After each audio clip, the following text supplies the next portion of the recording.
नमस्कार, मैं हूं विकास सुखीजा और आप देख रहे हैं अब तक टाइम। दोस्तों, आपको बता दें, आज चुनाव आयोग ने आम चुनाव डिक्लेयर कर दिए हैं और 7 चरणों में लोकसभा के चुनाव होंगे। और आज मैं आपको बहुत सारी रोचक जानकारियां देने वाला हूं और आप जल्दी से मेरे साथ जुड़ जाना। जिस तरह से टाइटल में जो मैंने आपको दिया है लिखकर पढ़ने के लिए कि जो लोकसभा चुनाव होने वाले हैं उसका महत्व क्या है और उसकी जो रोचक जानकारियां हैं वो क्या होती हैं। और सबसे पहले मैं आपको बताऊंगा कि जब चुनाव आयोग की पीसी हो जाती है, प्रेस कॉन्फ्रेंस हो जाती है, जिसमें वो ऐलान कर देते हैं कि अब लोकसभा चुनाव होंगे, तो उसी समय आदर्श आचार संहिता लग जाती है। और सबसे पहला सवाल ही जो है वो हर आदमी के दिमाग में आता है कि आदर्श आचार संहिता होती क्या है, इसके मायने क्या होते हैं और ये इसमें कौन कौन से काम सरकारी तौर पर हो सकते हैं और क्या क्या प्रतिबंध रहते हैं। ये पूरा का पूरा जो सिस्टम है वो पूरा का पूरा सिस्टम हाथ में चला जाता है। बात करें तो चुनाव आयोग के हाथ में चला जाता है। और जब चुनाव आयोग के हाथ में चला जाता है तब चुनाव आयोग की जिम्मेदारी होती है कि पूरे चुनाव करवाने हैं। और चुनाव करवाने के बाद देश के अंदर जिसकी सरकार बनेगी तो वो सरकार अपने आप इंप्लीमेंट हो जाएगी।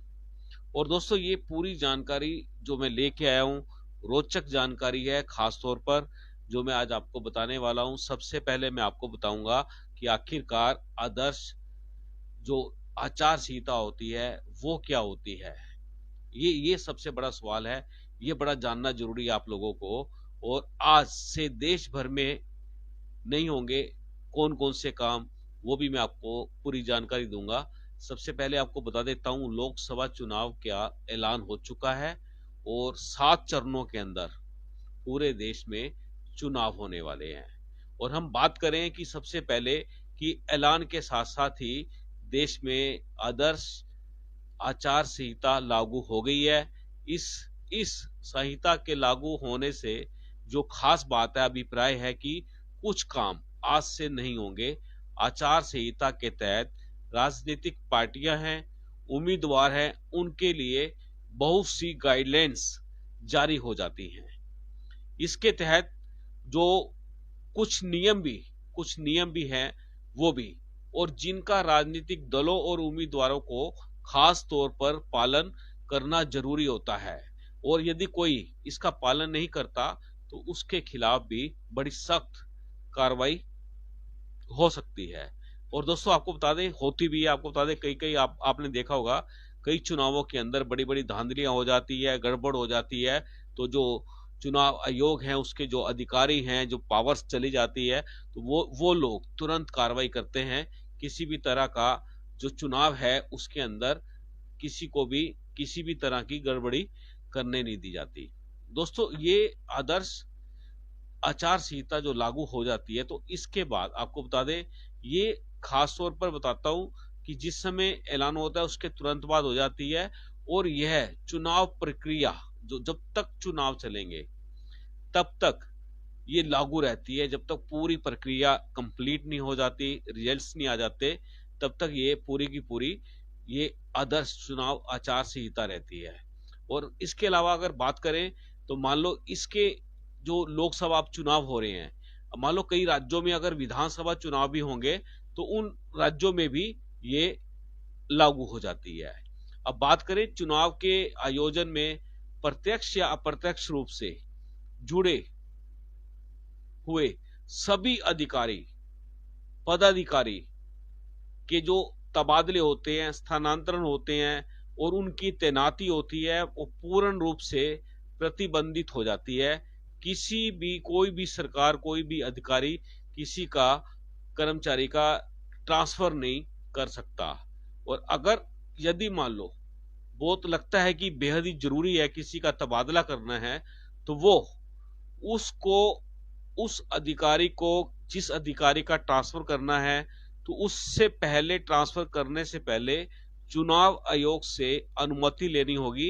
बात करें तो पूरी की पूरी जानकारी देनी होगी कि किस अधिकारी को और किस आधार पर और क्यों बदला जा रहा है, इसकी वहां से अनुमति लेनी होगी और उसके बाद ही ये तबादले हो सकते हैं। और बात करें कि देश में तंत्र जो चल रहा है, राजनीतिक तंत्र होता है, सरकारें बनी हुई हैं, मंत्री संतरी जो भी सीएम जितने भी सब मंत्री हैं, तो उनका जो अपना आधिकारिक जो वाहन उनको मिले हुए हैं, जो सरकारी सुविधाएं जो मिली हुई हैं, वो केवल सरकारी काम, जो सरकारी काम है, सरकारी जो उनके ऑफिस हैं, आधिकारिक निवास भी हैं, तो जो शासकीय कार्य हैं तो उसके लिए वो कर सकते हैं, ऐसा जानकारी में आ रहा है। और इसमें शर्त है कि इस प्रकार के सफर के दौरान, मान लो इस तरह के सफर के दौरान किसी चुनाव प्रचार कार्य या राजनीतिक गतिविधि से नहीं जुड़ा होना चाहिए। मतलब वो अगर काम करेंगे तो वो किसी भी पार्टी को सपोर्ट नहीं करेंगे, किसी भी राजनीतिक पार्टी को सपोर्ट नहीं करेंगे और ना ही किसी राजनीति का प्रचार करेंगे, प्रसार करेंगे। वो ऐसे लोगों को उनको दूर रहना होगा। और खासतौर को आपको बता दें भी, जो योजनाएं और परियोजनाएं चल रही हैं उनका इस्तेमाल राजनीतिक लाभ के लिए बिल्कुल नहीं किया जा सकता, ये साफ तौर पर बात है। और आपको बता दें, धीरे धीरे चुनाव जब नजदीक आने लगेगा तब बहुत सी और भी गाइडलाइंस आ जाएंगी। और तो और जो चुनाव आयोग के जो अधिकारी हैं, जिनके पास पावर चली जाती है, उनकी गाइडलाइंस के साथ साथ उनके कॉन्टैक्ट नंबर आ जाएंगे। कहीं पर भी इसका उल्लंघन होता है तो उस पर तुरंत कार्रवाई की जाएगी और कईयों के खिलाफ मुकदमे भी दर्ज हो जाते हैं। अब अधिकारी और कर्मचारियों से सरकारी मशीनरी का प्रयोग किसी भी राजनीतिक दल या फिर उम्मीदवार फायदे के लिए नहीं उठा सकता, इस पे खास तौर पर रोक रहती है। और दोस्तों, अगर हम बात करें कि इस पूरे चुनाव में, इस बार के 2024 के लोकसभा चुनाव की जो सबसे रोचक बातें हैं वो भी ध्यान से आप सुन लेना। रोचक बातें बड़ी जरूरी बतानी है कि इस बार के जो लोकसभा चुनाव होने जा रहे हैं, इसके अंदर 1,82,00,000 वोटर्स, जो नए वोटर्स हैं, वो पहली बार अपने मत का प्रयोग करेंगे, वोट डाल सकेंगे। और इनमें आपको मैं पूरा आंकड़ा दूंगा कि पूरे देश में कितने पुरुष और कितनी महिलाएं वोटर डालेंगी, ये पूरी जानकारी आपको बताऊंगा। आपको बता देते हैं कि लोकसभा चुनाव की तारीखों का ऐलान हो चुका है। चुनाव आयोग ने वोटरों की संख्या के बारे में भी अहम जानकारी आज पीसी में दी है, जिसको मैं थोड़ा सा आपको ब्रीफ करने की कोशिश करूंगा। और साथ के साथ इस बार कुछ नया भी हुआ है, वो भी आपको बताऊंगा और इन बातों को आप जरूर नोट कर लेना। आपको बता देते हैं आज खास तौर पर जो मुख्य चुनाव आयुक्त हैं राजीव कुमार, उनके द्वारा आज खास तौर पर ये इंफॉर्मेशन दी गई है कि देश में पुरुष वोटरों की संख्या, ध्यान से नोट करना, जो पुरुष वोटर्स हैं उनकी संख्या कितनी है, 49.7 करोड़ उनकी संख्या है। जबकि ये जो संख्या है 49.7 करोड़, अगर हम पिछले चुनाव की बात करें, 2019 के आंकड़ों की बात करें, तो उस समय यह संख्या थी 46.5 करोड़। अगर बात करें तो आप देख सकते हैं कि बीच में कितना बड़ा आंकड़ा जो इन 5 सालों के अंदर और आ गया है। और वहीं अगर हम दूसरी बात करें महिला मतदाताओं की, तो जो महिला मतदाता थी, वो उनकी जो संख्या है वो है 47.1 करोड़।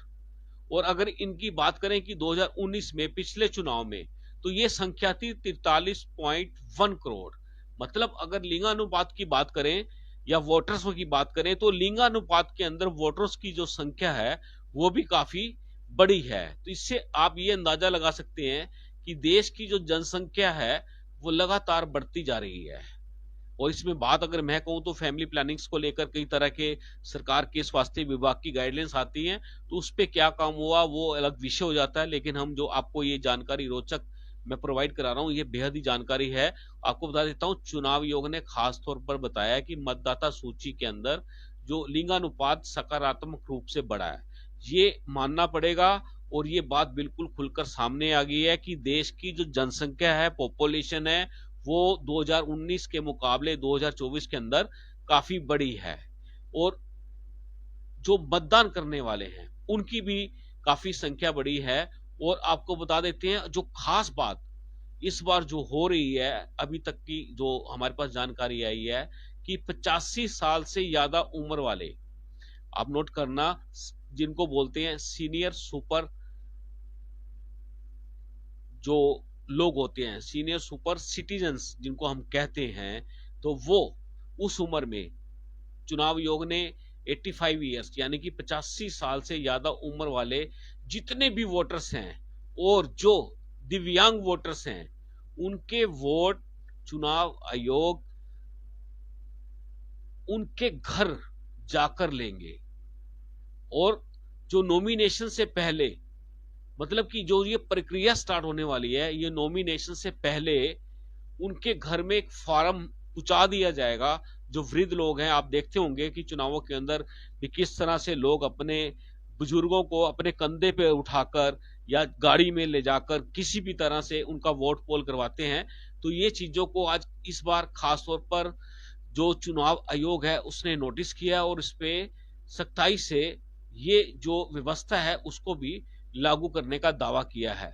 और बात करें तो इस बार जो पूरे देश में यह व्यवस्था एक साथ लागू होगी, किसी भी तरह का कहीं भी भेदभाव नहीं होगा, पूरे देश में एकदम से लागू होगी और सुपर सीनियर सिटीजन को लेकर। और उसके बाद अगर बात करें तो 182 करोड़ यानी कि 1.82 करोड़ फर्स्ट टाइम वोटर, देखो मैंने आपको पहले ही बताया था कि लगभग 2 करोड़ के करीब, लगभग 2 करोड़ के करीब जो नए वोटर्स हैं, जो नए वोट बने हैं, जिनको वोट डालने का अधिकार मिला है, वो वोट जरूर डालेंगे।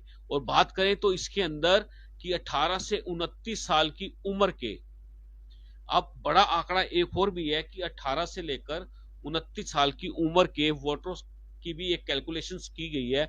जो डिटेल्स मांगी गई थी वो चुनाव आयोग ने आज प्रस्तुत कर दी है। तो 18 से 29 साल की उम्र के 19.74 करोड़ वोटर्स हैं। मतलब कि जिस तरह से देश के प्रधानमंत्री नरेंद्र मोदी का पिछले दिनों एक भाषण आया था कि हमारा देश है वो है जवानों का देश है, हमारे देश की जो पॉपुलेशन नौजवानों की सबसे ज्यादा है और उसका आंकड़ा जो जिस तरह से सामने आ रहा है 19.74 करोड़ वोटर्स का, ये बड़ा आंकड़ा ये सामने आ रहा है। और ये जो बड़ी जानकारी मैं आपको दे रहा हूं, आपको ज्यादा से ज्यादा शेयर करना है। कमेंट्स भी आप कर सकते हैं, यदि आपके पास भी कोई जानकारी है आप हमें कमेंट्स कर सकते हैं। हमारे व्हाट्सएप नंबर पर अपनी जानकारी आप हमारे साथ साझा कर सकते हैं।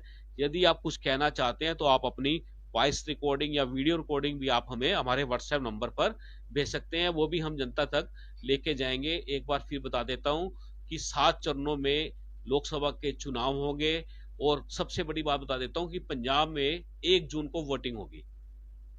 और जाते जाते एक बात बताता हूं कि जितने भी ये वोट होने के बाद और जब गिनती मतगणना जब होगी वो 4 जून की बताई जा रही है। दोस्तों ये बड़ा आंकड़ा है और रोचक जानकारी है, ये मैं आपके सामने लेके आया हूं। मैं चाहूंगा कि आप इस खबर को ज्यादा से ज्यादा शेयर कर देना, ज्यादा से ज्यादा लाइक कर देना और कमेंट्स कर देना। आप देख रहे हैं अब तक टाइम्स, मैं हूं विकास सुखीजा अपने साथी रकेश निषाद के साथ। नमस्कार, जय हिंद, जय भारत।